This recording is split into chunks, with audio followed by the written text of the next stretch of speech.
I want to first begin by talking about my experience and how I got into volunteering. You know, I was that kid, I grew up on the other side of the world, in the southwest of Australia.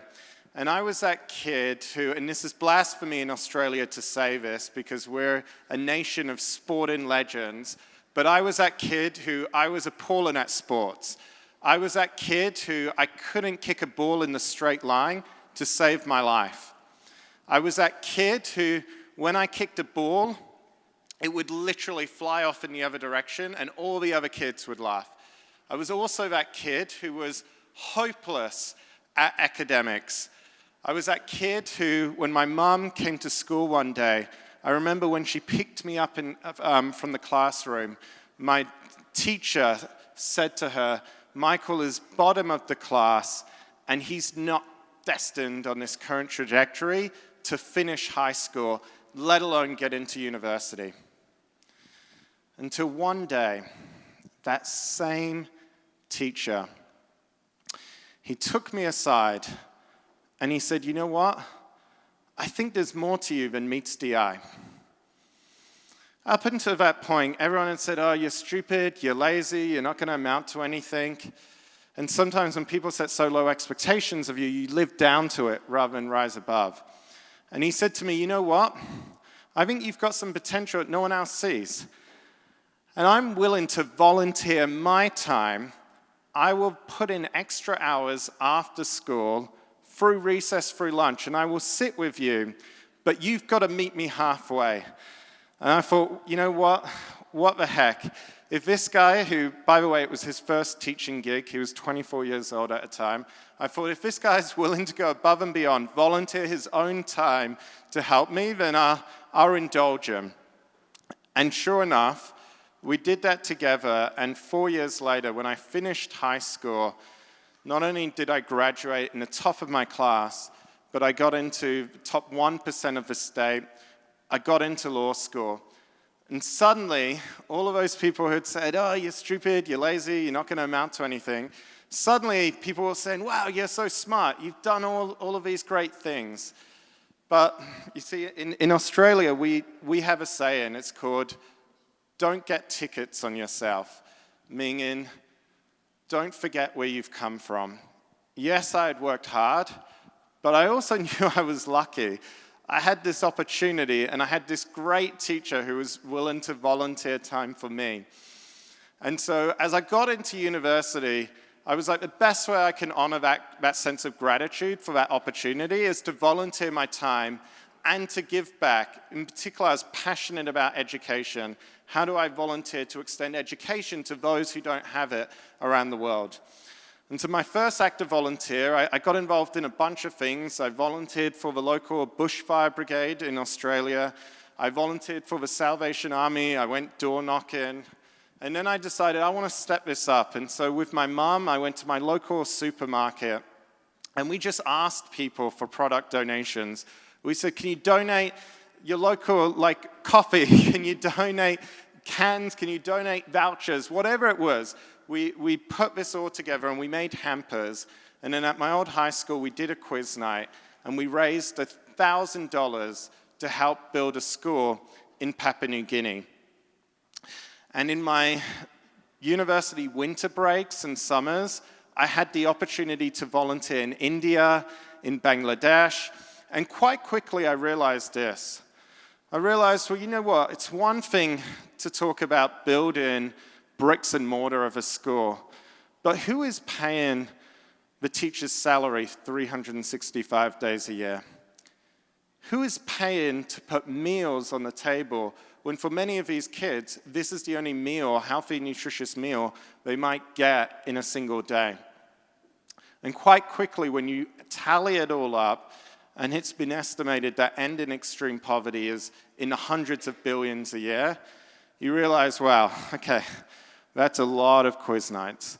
That's a lot of gala night dinners. That's a lot of movie nights to raise the billions needed to end extreme poverty and provide education for all. So coming back to Australia, I met the other co-founders of what would become Global Citizen. And it was right at the time that you might remember, social media. It was the AI of 15 years ago. In the same way that everyone is talking about AI today, and we heard it this morning, that's how people were talking about social media. And when I say I met the other volunteers of Global Citizen, or the other co-founders rather, people will Google Global Citizen today and they will talk about the billions of dollars raised. They will talk about all of the celebrities we've got on board. They will talk about all of the great corporate partners. And some of you are here in the room, Verizon, PayPal. Many of you have been with us on this journey. But at the time, we simply were volunteers at university. We had no access to money, no access to funding, no networks, no power, just the power of our idea. And our idea was this. We were grappling with the question, given the challenge that we were reckoning with, we were grappling with this question, and how do we leverage this new technology of social media to build a movement of engaged citizens around the world who could volunteer their time to take action, who could get involved at scale. And so what we came up with, and it was rather crude, we had an IT company donate 10,000 hours of their time on a volunteer basis. And with that 10,000 hours of volunteer time, we built a crude app. And with this app, we called it Global Citizen. And we encouraged people to download the app. They could take action. And in doing so, we awarded points. And you could trade in those points to earn tickets to events. And we decided we would launch this in a big way. What started out in a small way, a small dream, people bought into this idea, and quite quickly in 2012, we launched on the great lawn of Central Park for the very first Global Citizen Festival. We had the likes of Neil Young, the Foo Fighters, we had 60,000 people come together. And we thought that was going to be a one-off. We thought, okay, this is it. Turns out, because it was literally volunteers, was at this pub in New York. We said, we're never going to do that again. That was so much work. The next day, we got a phone call from Stevie Wonder's management, and he said, Stevie's always wanted to perform on the great lawn of Central Park, so if you do this next year, count us in. And we thought, well, we can't say no to Stevie Wonder. And so literally a decade and a half later, we ended up with more than 40 million citizen actions being mobilized around the world. And together with the support of many foundations, many companies who have backed this idea, it's resulted in life-saving interventions that we estimate, together with our pro bono partner who donate their time and energy to monitor our impact, PricewaterhouseCoopers, we estimate it's touched the lives of more than 1 billion people around the world. Thank you. And really excitingly, I met Abhishek 5 years ago, and I think what Goodera have done is incredible. Really excitingly, we said, well, okay, how do we now use social media to not just convert people into action online, back into offline action? How do we galvanize this? And last year, a week before the Global Citizen Festival, International Coastal Cleanup Day, we organized this incredible event. We had 125 volunteers come from corporate partners. They picked up 550 pounds of trash. And all of those, every single one of those volunteers got a ticket to the Global Citizen Festival. But we were like, okay, how can we get volunteers involved in our day-to-day advocacy work? Well, we know that change is also about policy change. So we went to Bridgewater Associates, the world's largest hedge fund. We went up to their campus in Connecticut, and we invited them to donate pro bono hours to form this research team. And we said, we need this research team to put together this case that we can take to the world's finance ministers to back this plan and show why it's in everyone's interest to invest in energy access in Africa. And Bridgewater leapt up to the plate. We had all of these hours donated from them. They even funded some of their volunteers to travel to Kenya, to come to Côte d'Ivoire, the Ivory Coast. They interviewed businesses. They said, how do we scale private sector investment? And then they sat with us in treasuries. They went to Washington, D.C., and that resulted in more than $100 billion being pledged, together with the World Bank, to provide 300 million people with access to energy on the continent of Africa over the next 5 years. We also worked with PayPal in the most recent LA fires, integrating it with our app to match employee engagement around the world. And excitingly, we're looking to partner with Goodera in Detroit in May and July this year. And really excitingly, Global Citizen's been asked by FIFA to produce what would be the first ever halftime show of the FIFA World Cup next year. I think the Super Bowl gets about 300 million views around the world. This is destined to get 3 to 4 billion views, but we are going to dedicate the social impact to literacy and learning. The world over the last 2 decades has taken the number of kids who can't read or write from 180 million down to 100 million. And we want to work with Goodera and others to get employees involved to help us halve that again. Another exciting initiative, which I'm pleased to softly announce today with Goodera, is we want to mobilize, through employee engagement and volunteers, 40,000 acts of green. Now, we want this to be both physically in person, we want this to be seed balls, and we want this to also be virtual as well. Abhishek and Varnika were telling me about the amount of carbon that can be offset and saved simply by encouraging employees to clean up their cloud, to declutter their computers, and you can estimate now the environmental impact of that. And the top 5 teams in this campaign to mobilize 40,000 acts of green, which we think we can bring it even higher, we will recognize them at the Global Citizen Festival in September. We will give them tickets to Central Park.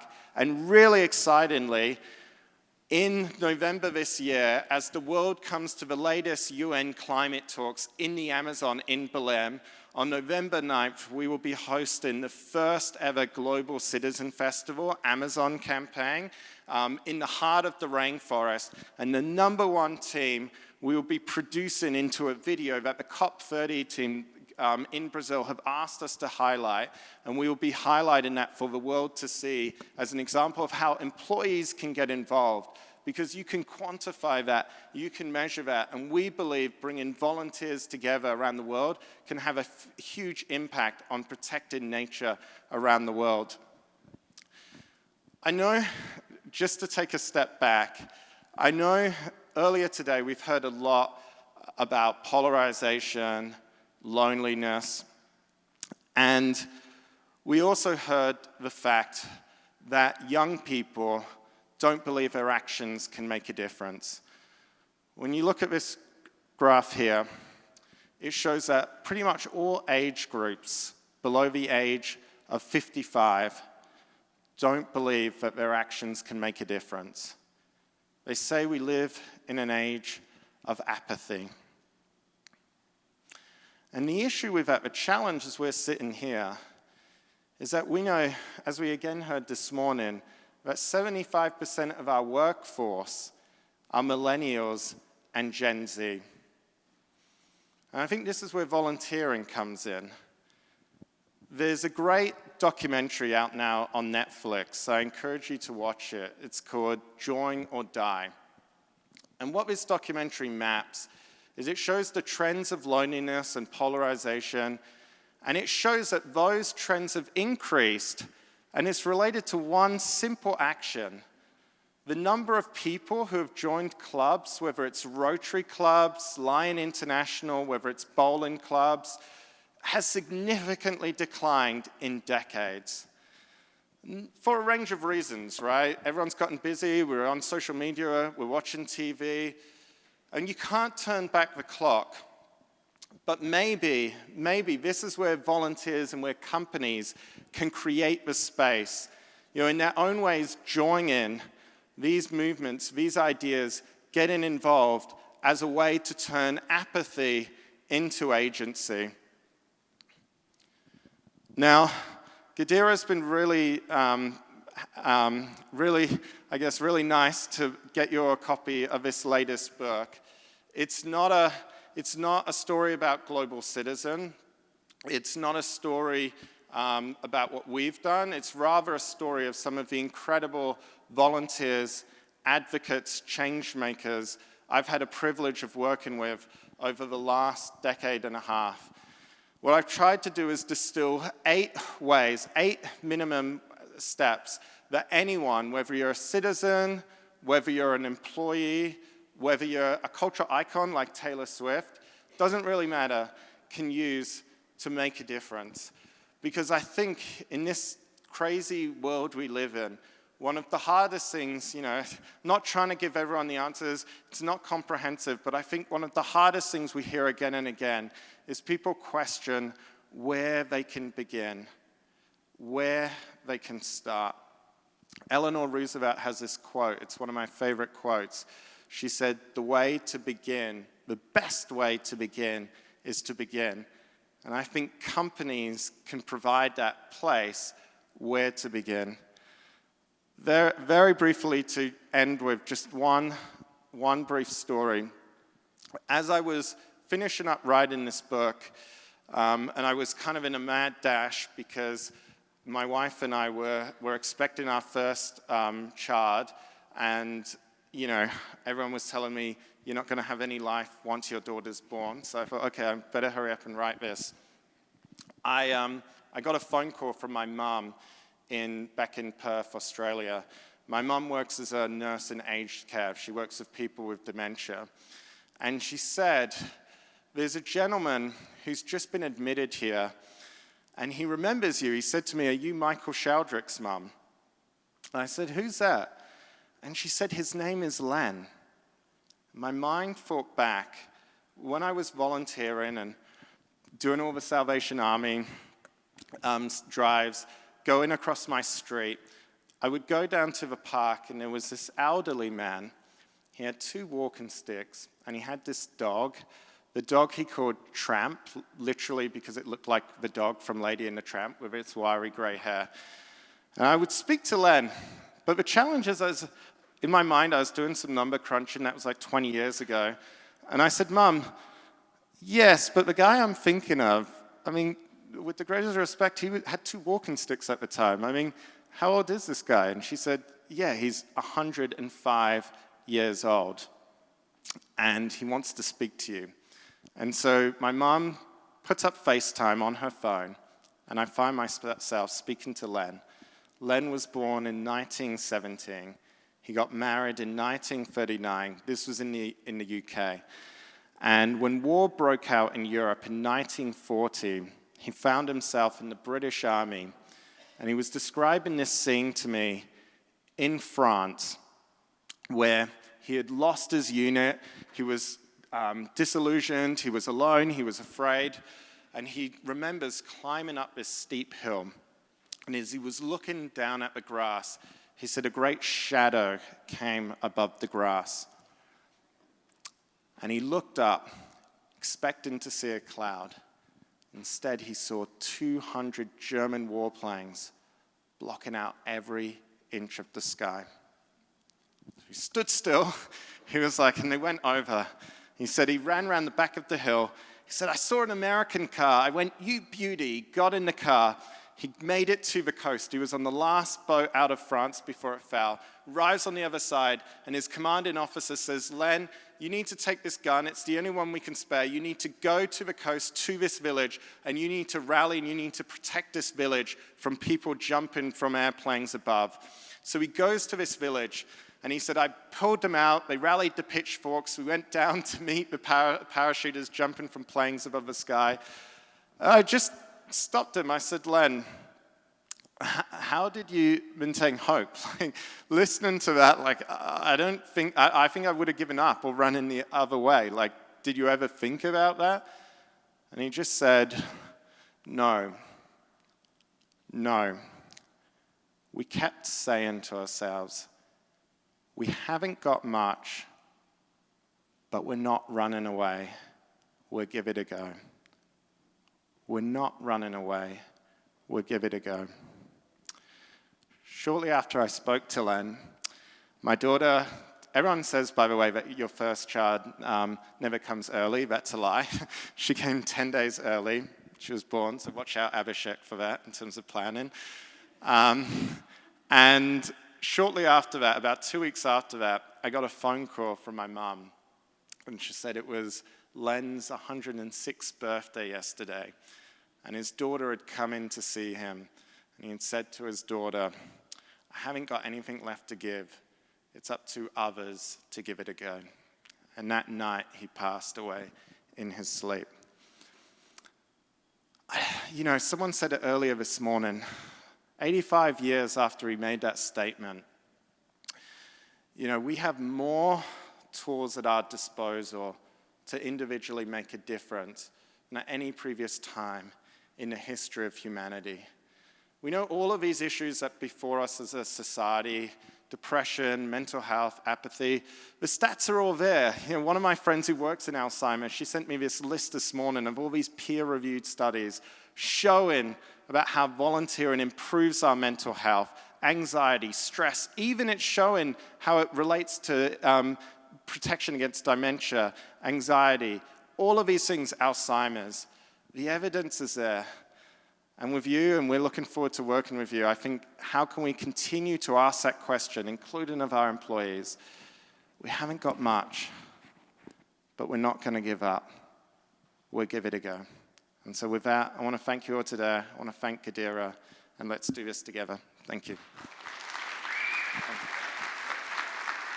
Oh, and I should say, by the way, I've been inundated with all these good stories since people responding after the book, but I also give away an entirely free chapter as well. So if you're interested, I'll make that available to you all as well. But yeah, really appreciate the work you're doing. It's been amazing hearing all of the incredible stories from you all. Thank you.